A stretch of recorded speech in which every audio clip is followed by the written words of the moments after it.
¿Qué hacemos un domingo en el bosque con el Indy? Agarramos el auto y nos vamos a pasear. Vemos en todos los árboles y decimos que tenemos mientras él va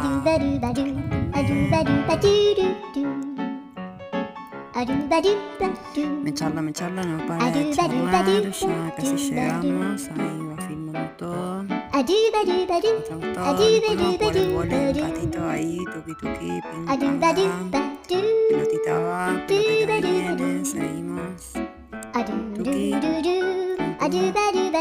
sí, jugamos al vole en la cancha de tenis, sí, ya lo sabemos, pero bueno, es lo que hay.